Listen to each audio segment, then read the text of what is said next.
폐지 줍는 할아버지가 응급실에서 쫓겨날 뻔했는데 놀라운 일이 일어났습니다. 응급실에 냄새나는 할아버지가 들어오자 모든 의료진이 인상을 찌푸렸습니다. 20년간 이 병원 응급실을 지켜본 간호사로서 어제 일어난 믿기 힘든 일을 들려드릴게요. 김철수 할아버지는 폐지를 주우며 혼자 살아가시는 73세 독거노인이셨어요. 가슴이 아파서 응급실에 오셨는데 젊은 박민준 의사가 노골적으로 싫어했어요. 아이고, 또 보험 없는 할아버지네. 빨리빨리 처리하고 내보내세요. 그런데 그때 옆 침대의 환자가 갑자기 심정지에 빠졌습니다. 의료진들이 모두 포기하려는 순간 할아버지가 일어나셨어요. 잠깐만, 내가 한번 봐주마. 할아버지가 정확한 심폐소생술을 시행하자 환자의 심장이 다시 뛰기 시작했습니다. 그 순간 응급실이 조용해졌습니다. 그리고 30년간 숨겨져 있던 놀라운 진실이 드러나기 시작했습니다. 도대체 어떤 일이 일어난 걸까요? 할아버지를 응원하신다면 구독, 좋아요 부탁드립니다. 응급실에 냄새나는 할아버지가 들어오자 모든 의료진이 인상을 찌푸렸습니다. 20년간 이 병원 응급실을 지켜본 간호사로서 어제 일어난 믿기 힘든 일을 들려드릴게요. 그날은 평소와 다름없는 화요일 오후였습니다. 응급실은 늘 그렇듯 환자들로 북적였고 의료진들은 바쁜 하루를 보내고 있었어요. 김철수 할아버지가 응급실 문을 열고 들어오신 건 오후 3시 20분경이었습니다. 73세의 할아버지는 낡은 운동화에 때 묻은 작업복을 입고 계셨어요. 폐지를 주우시며 생계를 유지하시는 독거노인이셨거든요. 할아버지의 얼굴에는 고통이 서려 있었습니다. 가슴을 꽉 움켜쥐며 힘들어하시는 모습이 역력했어요. 하지만 응급실 접수 직원의 표정은 차가웠습니다. 어르신, 보험증 있으세요? 신분증은요? 할아버지가 주머니를 뒤져 낡은 지갑을 꺼내셨어요. 의료보험증과 함께 1,000원짜리 몇 장이 전부였습니다. 기초생활수급자시군요. 이쪽 의자에 앉아서 기다리세요. 접수 직원의 목소리에는 명백한 귀찮음이 묻어 있었습니다. 할아버지는 구석진 의자에 조용히 앉으셨어요. 가끔씩 가슴을 움켜쥐며 고통스러워 하셨지만 아무도 신경 쓰지 않았습니다. 1시간이 지났습니다. 할아버지의 얼굴은 점점 창백해져 갔어요. 식은땀이 이마에 맺혔지만 여전히 순서는 오지 않았습니다. 응급실의 우선순위에서 밀려나고 있었거든요. 새로 부임한 박민준 레지던트 의사가 할아버지를 보고 한숨을 쉬었습니다. 또 저런 할아버지야. 응급실을 뭘로 아는 거야? 동네 병원 가면 될 텐데. 동료 간호사가 작게 속삭였습니다. 저분 냄새도 심하고 환자들이 다 싫어해요. 빨리 처리해서 보내버리세요. 박민준 의사는 29세의 젊은 레지던트였습니다. 서울대 의대를 졸업하고 이 병원에 부임한 지 3개월째 자신의 실력에 대한 자부심이 대단했어요. 특히 자신보다 나이가 많거나 사회적 지위가 낮은 사람들을 무시하는 경향이 있었습니다. 이 병원은 수준이 높은 곳이야. 아무나 올 수 있는 동네 병원이 아니라고. 박민준 의사의 말에 몇몇 젊은 간호사들이 동조했습니다. 하지만 이 간호사장은 다른 생각이었어요. 55세의 그녀는 30년간 이 병원에서 일해오면서 수많은 환자들을 보살펴왔습니다. 의사라면 환자를 차별하면 안 되는 거 아닌가요? 이 간호사장의 조심스러운 지적에 박민준 의사가 짜증스럽게 대답했습니다. 간호사장님은 너무 감정적이에요. 의료 자원은 한정되어 있고 우선순위를 정하는 건 당연하잖아요. 응급실의 분위기는 점점 차가워져 갔습니다. 할아버지는 여전히 구석에서 혼자 고통을 참고 계셨어요. 가끔씩 기침을 하실 때마다 주변 사람들이 피해 다니는 모습이 안타까웠습니다. 김철수 할아버지의 배경을 아는 사람은 아무도 없었습니다. 그분이 어떤 삶을 살아오셨는지, 왜 폐지를 주우며 살게 되셨는지 그 누구도 관심 갖지 않았거든요. 할아버지는 30년 전까지만 해도 이 병원의 설립자이자 원장이셨습니다. 수많은 환자들을 구하고 젊은 의료진들을 가르치며 평생을 의술에 바치신 분이었어요. 하지만 지금은 그 누구도 알아보는 사람이 없었습니다. 응급실 한쪽에서는 VIP 환자들을 위한 특별 진료실이 있었습니다. 돈 많은 환자들은 대기 없이 바로 진료를 받을 수 있었어요. 그 모습을 보며 할아버지는 쓸쓸한 표정을 지으셨습니다. 드디어 할아버지의 순서가 왔습니다. 이 시간을 기다린 끝에야 진료실로 들어가실 수 있었어요. 박민준 의사는 할아버지를 보자마자 코를 찡그렸습니다. 어르신, 어디가 아프세요? 빨리 말씀해 주세요. 다른 환자들도 많이 기다리고 있어서요. 할아버지가 차근차근 증상을 설명하려 하셨지만 박민준 의사는 들으려 하지 않았습니다. 가슴이 아프다고요? 나이 드시면 다 그런 거예요. 소화제 처방해 드릴게요. 선생님, 그게 아니라 이쪽 부위가. 할아버지가 정확한 위치를 짚으며 설명하려 했지만 박민준 의사는 이미 처방전을 쓰고 있었습니다. 됐어요, 됐어. 약 먹고 집에 가서 쉬세요. 다음 환자 들어오세요. 할아버지는 더 말씀하고 싶으셨지만 강제로 진료실에서 쫓겨나다시피 하셨어요. 복도에서 할아버지를 본 다른 환자들이 수군거렸습니다. 저런 사람이 왜 여기 와요? 냄새도 나고 지저분하게. 요즘 응급실이 무료 급식소도 아니고. 저 할아버지 때문에 우리가 기다려야 하는 거 아닌가요? 할아버지의 어깨가 점점 작아졌습니다. 하지만 여전히 가슴 통증은 심해져만 갔어요. 처방받은 소화제로는 전혀 나아지지 않았거든요. 이간호 사장이 할아버지를 안쓰럽게 바라봤습니다. 30년간 병원에서 일하며 수많은 환자를 봐온 경험으로 할아버지의 증상이 단순하지 않다는 걸 직감했어요. 할아버지, 정말 괜찮으세요? 얼굴이 너무 안 좋아 보이는데요. 할아버지가 고개를 끄덕이며 대답하셨습니다. 괜찮습니다. 선생님이 약 주셨으니까요. 하지만 이간호 사장의 걱정은 계속됐습니다. 할아버지가 응급실 대기실에서 처방받은 약을 드시고 계실 때 응급실에 소동이 일어났습니다. 젊은 간호사가 할아버지 근처에 앉은 다른 환자들의 불만을 전달하러 왔어요. 할아버지, 죄송한데 다른 곳에 앉아주실 수 있나요? 다른 환자분들이 불편해하셔서요. 할아버지는 아무 말씀 없이 더 구석진 곳으로 자리를 옮기셨습니다. 그곳은 냉방도 잘 안 되고 의자도 불편한 곳이었어요. 박민준 의사가 동료들과 이야기하는 소리가 들렸습니다. 아까 그 할아버지 봤어? 정말 지저분하더라. 이런 사람들이 응급실 분위기를 망치는 거야. 맞아요. 냄새도 심하고 다른 환자들한테 민폐예요. 응급실이 공짜 진료소도 아니고. 진짜 응급 환자들이 피해보는 거 아닌가? 할아버지는 그 말들을 다 들으셨습니다. 30년 전 자신이 이 병원을 설립할 때의 초심이 떠올랐어요. 모든 환자를 평등하게 대하겠다고 다짐했던 그때가 말이죠. 시간이 흘러 오후 6시가 되었습니다. 할아버지는 여전히 대기실에 앉아 계셨어요. 약을 먹었지만 증상은 나아지지 않았고 오히려 더 심해지는 것 같았습니다. 이간호 사장이 몇 번이나 할아버지를 확인하러 왔습니다. 할아버지, 정말 괜찮으세요? 안색이 너무 나빠 보여요. 아니요, 괜찮아요. 집에 가려고 하는데 좀 어지러워서 잠깐 쉬고 있어요. 하지만 이간호 사장의 눈에는 할아버지의 상태가 위험해 보였습니다. 호흡도 가빠지고 계셨고 식은땀도 더 많이 나고 계셨거든요. 그때 VIP 진료실에서 웃음소리가 들렸습니다. 돈 많은 환자 한 분이 박민준 의사와 즐겁게 대화하고 계셨어요. 같은 병원, 같은 시간이지만 천양지차의 대우였습니다. 할아버지는 천천히 자리에서 일어나셨습니다. 이제 정말 집에 가려고 하셨어요. 하지만 몇 걸음 걷지도 못하고 다시 의자에 앉아야 했습니다. 가슴 통증이 더욱 심해졌거든요.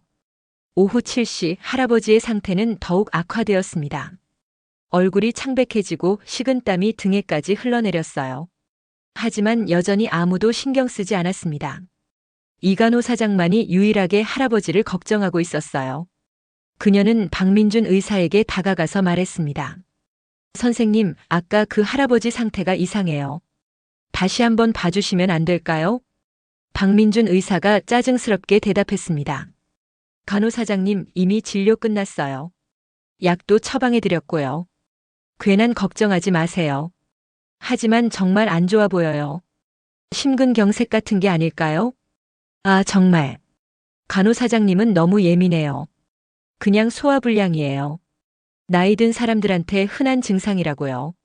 이간호 사장은 더 이상 할 말이 없었습니다. 의사의 판단을 무시할 수는 없었거든요. 할아버지는 점점 호흡이 가빠지고 계셨습니다. 가슴을 꽉 움켜쥐며 고통스러워 하셨지만 그 누구도 알아주지 않았어요. 응급실의 다른 환자들은 할아버지를 보며 수군거렸습니다. 저 할아버지 왜 저래요? 설마 여기서 뭔가 하는 건 아니겠죠? 진짜 민폐네요. 집에 가시면 될 텐데. 응급실이 쉼터도 아니고. 할아버지는 이 모든 말들을 들으며 마음이 더욱 아프셨습니다. 육체적 고통보다 더 큰 마음의 상처였어요. 밤 8시가 되었습니다. 할아버지는 더 이상 버틸 수 없을 것 같았어요. 하지만 다시 진료를 요청하기에는 너무 많은 시선의 압박이 있었습니다. 이간호 사장이 할아버지에게 다가왔습니다. 할아버지, 정말 괜찮으세요? 제가 봐도 응급실에 계속 계셔야 할 것 같은데요. 할아버지가 힘겹게 대답하셨습니다. 고맙습니다. 하지만 괜찮아요. 집에 가야겠어요. 그때 응급실에 갑작스러운 소동이 일어났습니다. 오후 8시 15분 응급실에 119구급차가 도착했습니다. 50대 남성 환자가 의식을 잃은 채 실려 들어왔어요. 심근경색 의심 환자였습니다. 빨리. 심전도 찍고 혈압 재세요. 의료진들이 분주하게 움직였습니다. 박민준 의사도 급하게 달려와서 환자를 살펴봤어요. 맥박이 약해지고 있어요. 혈압도 떨어지고 있고요. 간호사가 다급하게 보고했습니다. 환자의 상태는 점점 악화되고 있었어요. 박민준 의사가 여러 처치를 시도했지만 환자의 반응은 없었습니다. 심전도 모니터에서는 위험한 신호들이 계속 나타났어요. 어떻게 하죠? 심장이 거의 멈춰가고 있어요. 젊은 간호사가 떨리는 목소리로 말했습니다. 심폐소생술 준비해. 에피네프린 준비하고. 하지만 박민준 의사의 손은 떨리고 있었습니다. 이론으로는 알고 있었지만 실제 응급 상황에서는 경험이 부족했거든요. 몇 분간의 처치 후에도 환자는 반응을 보이지 않았습니다. 박민준 의사의 이마에도 식은땀이 맺혔어요. 선배 의사 선생님들은 다 수술 중이고. 어떻게 하지? 그때 환자의 부인이 울면서 매달렸습니다. 선생님, 제발 우리 남편을 살려주세요. 아이들이 아직 어려서. 제발이요. 박민준 의사는 더욱 당황했습니다. 환자를 살릴 확신이 서지 않았거든요. 바로 그 순간 대기실 구석에 앉아 계시던 김철수 할아버지가 천천히 일어나셨습니다. 자신의 가슴 통증도 심했지만 죽어가는 환자를 그냥 볼 수는 없으셨어요. 할아버지가 응급처치실 쪽으로 걸어오시자 이간호 사장이 놀라며 말했습니다. 할아버지, 어디 가세요? 여기는 들어오시면 안 돼요. 하지만 할아버지는 멈추지 않으셨습니다. 환자가 위험하다는 것을 한눈에 알아보셨거든요. 할아버지가 응급처치실에 들어서자 박민준 의사가 화를 냈습니다. 할아버지, 여기 들어오시면 안 됩니다. 나가세요. 하지만 할아버지는 환자의 상태를 빠르게 살펴보셨습니다. 심전도, 모니터, 혈압, 맥박, 환자의 얼굴색까지 모든 것을 정확하게 파악하셨어요. 선생님, 이 환자 지금 심실세동이 일어나고 있어요. 즉시 재세동이 필요합니다. 박민준 의사가 당황하며 대답했습니다.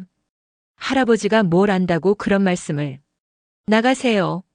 하지만 할아버지의 진단은 정확했습니다. 심전도, 모니터에는 실제로 심실세동 파형이 나타나고 있었어요. 선생님, 지금 재세동하지 않으면 이 환자는 위험해집니다. 이간호 사장이 할아버지의 말에 귀를 기울였습니다. 30년간의 경험으로 할아버지의 말이 맞다는 것을 직감했거든요. 선생님, 할아버지 말씀이 맞는 것 같아요. 심전도를 다시 보세요. 박민준 의사가 다시 심전도를 확인했습니다. 정말로 심실세동 파형이었어요. 하지만 자존심 때문에 쉽게 인정하기 어려웠습니다. 그럼 재세동 준비하세요. 하지만 박민준 의사의 손은 여전히 떨리고 있었습니다. 재세동기 사용에 확신이 없었거든요. 할아버지가 조용히 말씀하셨습니다. 선생님, 제가 도와드릴까요? 할아버지가 뭘 도와준다는 거예요? 하지만 환자의 상태는 더욱 위급해지고 있었습니다. 박민준 의사도 더 이상 망설일 수 없었어요. 할아버지가 재세동기 패드의 정확한 위치를 알려주셨습니다. 여기, 그리고 여기에 붙이세요. 150줄로 먼저 시작하세요. 박민준 의사가 할아버지의 지시를 따랐습니다. 신기하게도 할아버지의 말이 정확한 의료 용어였어요. 재세동을 실시한 후 환자의 심장 리듬이 조금 안정되기 시작했습니다. 아직 끝난 게 아니에요. 지금 에피네프린 1mg 정맥 주사하고 심폐소생술을 계속하세요. 할아버지의 지시는 정확하고 체계적이었습니다. 마치 수십 년간 응급의학을 해온 전문의 같았어요. 이간호 사장이 놀라며 할아버지를 바라봤습니다. 뭔가 이상했거든요.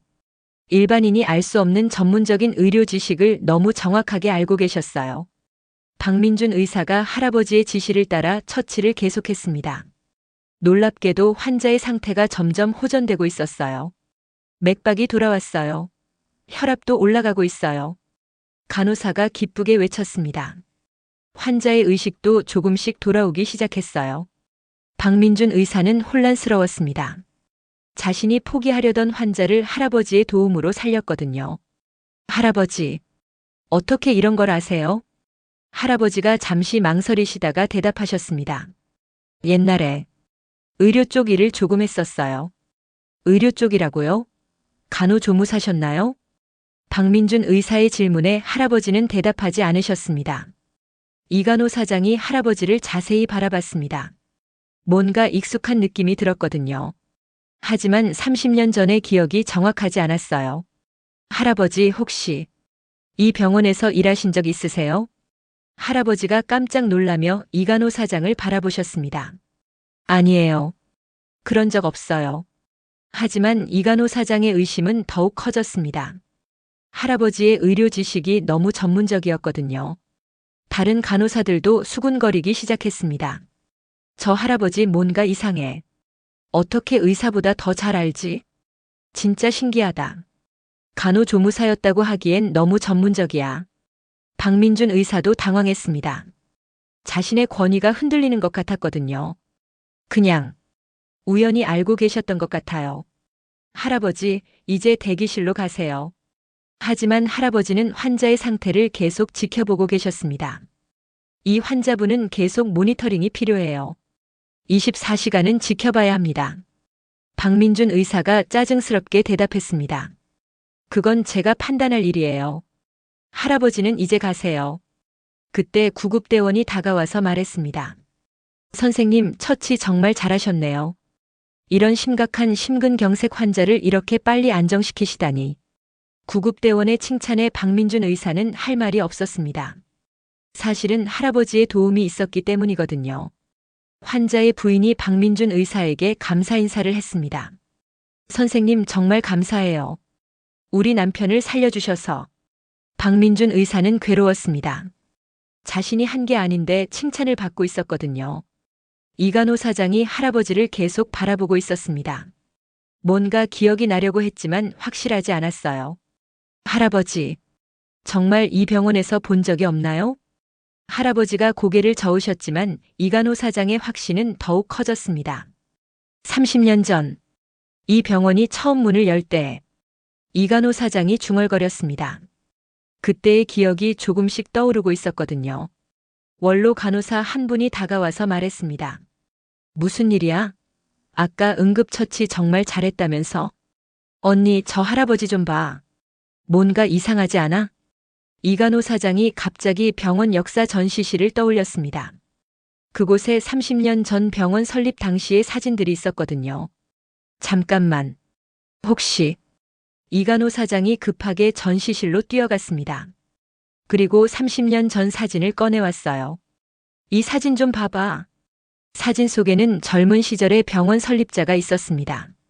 희미하지만 할아버지와 닮은 모습이었어요. 설마. 아니겠지? 하지만 이간호 사장의 확신은 점점 커졌습니다. 할아버지, 성함이 어떻게 되세요? 김철수라고 합니다. 이간호 사장이 깜짝 놀랐습니다. 30년 전 병원 설립자의 이름이 바로 김철수였거든요. 혹시 김철수 원장님이세요? 할아버지가 당황하며 고개를 저으셨습니다. 아니에요. 그런 분 아니에요. 하지만 이간호 사장은 확신했습니다. 30년 전의 젊은 원장님과 지금의 할아버지가 같은 분이라는 것을 말이에요. 원장님, 정말 원장님이세요. 이간호 사장이 할아버지 앞에 무릎을 꿇었습니다. 30년 전 저를 간호사로 뽑아주셨잖아요. 가난한 집안 출신이라고 무시당했는데 원장님이 기회를 주셨어요. 할아버지의 눈에 눈물이 고였습니다. 더 이상 숨길 수 없었어요. 영희야. 그때 그 간호사 영희가 너구나. 원장님, 정말 원장님이에요. 응급실이 순식간에 조용해졌습니다. 모든 의료진이 할아버지를 바라봤어요. 박민준 의사가 믿을 수 없다는 표정으로 물었습니다. 뭐라고요? 원장님이라고요? 이간호 사장이 눈물을 흘리며 모든 사람들에게 설명했습니다. 이분이 바로 우리 병원을 설립하신 김철수 원장님이세요. 30년 전 이 병원을 처음 만드신 분이에요. 응급실에 있던 모든 사람들이 경악했습니다. 그들이 무시하고 차별했던 할아버지가 바로 이 병원의 창립자였다니요. 박민준 의사는 얼굴이 창백해졌습니다. 자신이 얼마나 무례했는지 깨달았거든요. 그럴 리가. 그럼 폐지를 주우시는 건? 할아버지가 쓸쓸하게 웃으셨습니다. 나이가 들어 병원 경영을 그만두고 연금도 제대로 받지 못해서 그렇게 살고 있어요. 이간호 사장이 더욱 자세히 설명했습니다. 원장님은 30년 전 이 병원을 설립하실 때 모든 환자를 평등하게 대하자는 철학을 가지고 계셨어요. 가난한 환자든 부유한 환자든 똑같이 최선을 다해 치료하셨죠. 원로 간호사들이 하나둘 모여들기 시작했습니다. 30년 전을 기억하는 사람들이었어요. 원장님, 정말 원장님이에요. 어떻게 이런 일이? 박민준 의사는 땅이 꺼질 것 같았습니다. 자신이 존경해야 할 선배 의사를, 아니 은사를 그렇게 무시했다니요. 원장님, 죄송합니다. 제가 몰랐어요. 박민준 의사가 할아버지 앞에서 90도로 고개를 숙였습니다. 할아버지가 따뜻하게 미소 지으셨습니다. 괜찮아요. 젊을 때는 그럴 수 있어요. 중요한 건 깨닫는 거죠. 다른 간호사들도 하나둘 사과하기 시작했습니다. 원장님 정말 죄송해요. 저희가 너무 무례했어요. 할아버지는 모든 사람을 용서하셨습니다.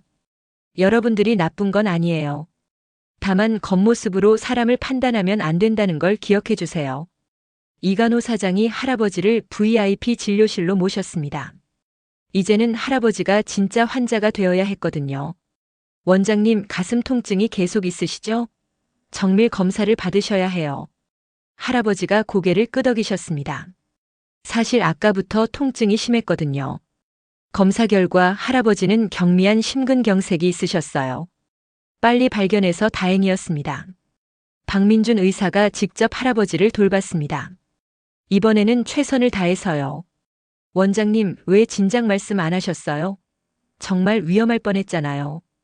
할아버지가 쓸쓸하게 웃으셨습니다. 누가 믿어주겠어요? 폐지 주우는 할아버지 말을. 이간호 사장이 눈물을 흘리며 말했습니다. 원장님, 왜 이렇게 되신 거예요? 30년 전에는 그렇게 훌륭한 분이셨는데. 할아버지가 천천히 이야기를 시작하셨습니다. 30년 전 이 병원을 설립할 때 나는 꿈이 있었어요. 돈이 없어도 가난해도 모든 환자를 똑같이 치료하는 병원을 만들고 싶었죠. 할아버지의 목소리에는 그때의 열정이 묻어 있었습니다. 처음 몇 년간은 정말 좋았어요. 가난한 환자들도 부유한 환자들과 똑같은 치료를 받았고 모든 의료진이 그 정신을 공유했죠. 하지만 할아버지의 표정이 어두워졌습니다. 그런데 병원이 커지면서 상황이 달라졌어요. 돈이 우선시되고 VIP 환자들이 특별 대우를 받기 시작했죠. 이간호 사장이 고개를 끄덕였습니다. 그 변화를 직접 목격했거든요. 나는 그런 변화를 받아들일 수 없었어요. 그래서 병원 경영에서 손을 뗐죠. 하지만 그 과정에서 많은 걸 잃었어요. 할아버지가 깊은 한숨을 쉬셨습니다. 연금도 제대로 받지 못하고 집도 팔아야 했어요. 결국 혼자 살면서 폐지를 주어 생계를 이어가게 된 거죠. 모든 사람들이 숙연해졌습니다. 한 사람의 숭고한 신념이 어떤 결과를 가져왔는지 깨달았거든요. 박민준 의사가 할아버지 앞에 무릎을 꿇었습니다. 원장님 정말 죄송합니다. 제가 너무 어리석었어요. 할아버지가 박민준 의사를 일으켜 세우셨습니다. 일어나세요. 젊을 때는 누구나 그런 실수를 해요. 하지만 원장님을 그렇게 무시하다니. 정말 용서받을 수 없어요. 할아버지가 따뜻한 미소를 지으셨습니다. 민준아, 너는 실력 있는 의사야. 다만 마음을 좀 더 크게 가져야 해. 박민준 의사의 눈에 눈물이 고였습니다. 원장님, 저를 가르쳐 주세요. 진짜 의사가 되는 법을 알려주세요. 할아버지가 고개를 끄덕이셨습니다. 의사는 환자의 병만 고치는 사람이 아니야. 환자의 마음까지 어루만져주는 사람이어야 해. 다른 의료진들도 하나둘 할아버지 주변으로 모여들었습니다. 원장님, 저희도 가르쳐 주세요. 진정한 의료인의 자세를 배우고 싶어요. 할아버지는 모든 사람들을 바라보셨습니다. 여러분, 환자는 모두 소중한 생명이에요. 돈이 많든 적든 잘생겼든 못생겼든 모든 환자를 평등하게 대해야 해요. 이간호 사장이 눈물을 흘리며 말했습니다. 원장님, 다시 병원으로 돌아오세요. 저희가 모실게요. 하지만 할아버지는 고개를 저으셨습니다. 아니야. 나는 이제 다른 방식으로 도움을 주고 싶어. 다른 방식이요? 이렇게 환자의 입장에서 병원을 보니까 많은 걸 깨달았어. 앞으로는 환자들의 권익을 보호하는 일을 하고 싶어. 모든 사람들이 감동했습니다. 할아버지의 숭고한 정신의 말이에요. 며칠 후 병원에 큰 변화가 일어났습니다. 할아버지의 사연이 알려지면서 모든 의료진이 달라졌거든요. 박민준 의사는 완전히 다른 사람이 되었습니다. 가난한 환자든 부유한 환자든 똑같이 정성껏 치료했어요. 할머니, 어디가 아프세요? 천천히 말씀해 주세요. 예전에는 서둘러 대충 진료했던 박민준 의사가 이제는 환자의 말을 끝까지 들어주었습니다. 이간호 사장도 새로운 마음가짐으로 일했습니다. 원장님께서 가르쳐 주신 대로 해보자. 병원의 분위기가 완전히 달라졌습니다. 환자들도 그 변화를 느꼈어요. 요즘 이 병원 분위기가 많이 좋아졌네요. 네, 의료진들이 정말 친절해졌어요. 할아버지는 병원 근처에 작은 상담소를 열었습니다. 환자들의 권익을 보호하고 의료진과 환자 사이의 소통을 돕는 일을 시작하신 거예요. 할아버지, 의사가 저를 너무 대충 봐요. 그럴 땐 이렇게 말해보세요. 정확한 진단을 받을 권리가 있다고. 할아버지의 상담소는 금세 유명해졌습니다. 많은 환자들이 도움을 받으러 왔어요. 박민준 의사도 자주 찾아와서 조언을 구했습니다. 원장님, 이런 환자는 어떻게 대해야 할까요? 환자의 입장에서 생각해보렴. 내가 환자라면 어떤 치료를 받고 싶겠니? 할아버지의 가르침은 단순했지만 깊은 의미가 있었습니다. 병원장도 할아버지를 찾아왔습니다. 원장님, 다시 병원으로 돌아와 주세요. 명예원장 자리를 드릴게요. 하지만 할아버지는 정중히 거절하셨습니다. 고맙지만 지금 이 일이 더 의미 있는 것 같아요. 6개월 후 할아버지의 이야기는 전국적으로 알려졌습니다. 많은 병원에서 할아버지의 철학을 배우려고 했어요. 환자 중심 의료, 평등한 치료라는 말이 다시 주목받기 시작했습니다. 할아버지는 여전히 소박한 삶을 살고 계셨어요. 폐지는 더 이상 줍지 않으셨지만 여전히 검소하게 지내셨습니다. 어느 날 박민준 의사가 할아버지를 찾아왔습니다. 원장님, 감사 인사를 드리려고 왔어요. 무슨 감사? 원장님 덕분에 진짜 의사가 될 수 있었어요. 이제는 환자를 볼 때마다 원장님 말씀을 떠올려요. 할아버지가 흐뭇하게 웃으셨습니다. 그렇게 해주니 고맙구나. 이간호 사장도 함께 왔습니다. 원장님, 병원이 완전히 달라졌어요. 모든 환자가 평등하게 치료받고 있어요. 그게 가장 중요한 거야. 할아버지가 창밖을 바라보셨습니다. 자신이 설립한 병원이 보였어요. 30년 전 내가 꿈꿨던 병원이 이제야 완성된 것 같아. 그날 저녁 할아버지는 일기를 쓰셨습니다. 오늘도 많은 환자들을 도울 수 있었다. 비록 직접 치료하지는 못했지만 그들이 올바른 치료를 받을 수 있도록 도왔다. 이것이 진정한 의사의 역할이 아닐까? 할아버지의 상담소 문에는 이런 문구가 걸려 있었습니다. 모든 환자는 평등합니다. 진정한 치료는 마음에서 시작됩니다. 그 문구를 보며 지나가는 사람들이 고개를 끄덕였습니다. 할아버지는 이제 더 이상 무시받는 폐지 할아버지가 아니었어요. 모든 사람에게 존경받는 진정한 의사가 되셨습니다. 비가 내리는 어느 날 할아버지가 우산도 없이 걸어가고 계셨어요. 그때 한 젊은 의사가 차를 세우고 우산을 씌워드렸습니다. 할아버지, 비 맞으시면 안 돼요. 그 의사는 처음 보는 사람이었지만 할아버지의 이야기를 들어서 알고 있었거든요. 고맙구나. 할아버지가 미소 지으시자 젊은 의사도 환하게 웃었습니다. 할아버지 덕분에 저도 환자를 대하는 마음이 달라졌어요. 작은 선행 하나가 이렇게 큰 변화를 만들었습니다. 할아버지가 보여준 진정한 의사 정신이 많은 사람들의 마음을 바꿔놓았어요. 이 이야기가 여러분께도 작은 깨달음이 되었으면 좋겠습니다. 사람을 겉모습으로 판단하지 말고 진정한 가치를 볼 수 있는 마음을 가져보세요. 그것이 우리 모두가 더 나은 사람이 되는 첫걸음일 것입니다.